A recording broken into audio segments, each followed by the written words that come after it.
What if, for just 1 minute, we saw the world through the eyes of one of Allah's little creatures?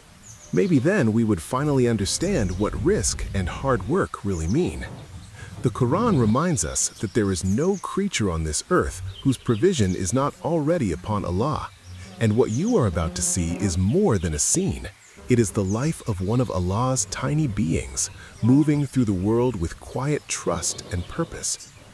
Every morning, it leaves its shelter without complaint. It does not carry yesterday's sorrow, and it does not live under the fear of tomorrow. Its faith is simple, pure, and unshaken. It trusts the order of Allah.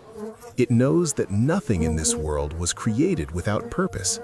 Every flight, every step, every effort is part of a decree written long before it began. And this little creature lives by that truth. It does not overthink, it does not panic. It simply does what it was created to do, quietly, consistently, faithfully. It understands something that many of us forget.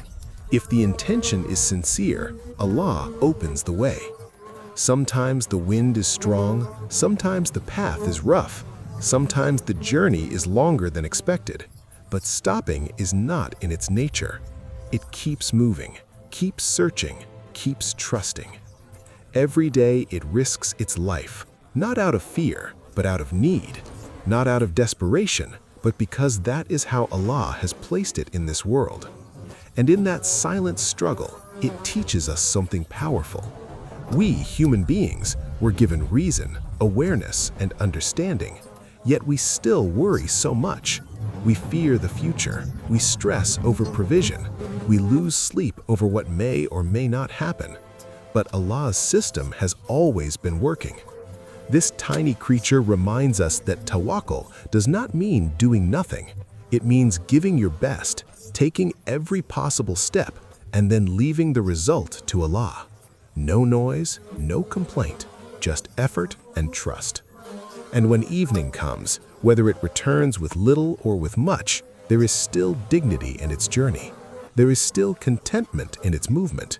There is still a lesson in its silence. Perhaps that is why the Quran says that if you are grateful, Allah will increase you. Maybe that is the secret to a more peaceful life. A little more trust, a little more patience, and a little more quiet effort. Because when a servant fulfills their duty, the decision is left to Allah. And Allah never leaves His servants alone. If this video touched your heart, please like, share, and tell me in the comments which animal you want me to explore next. Your choice will decide the next story. Until then, take care. See you in the next video. Allah Hafiz.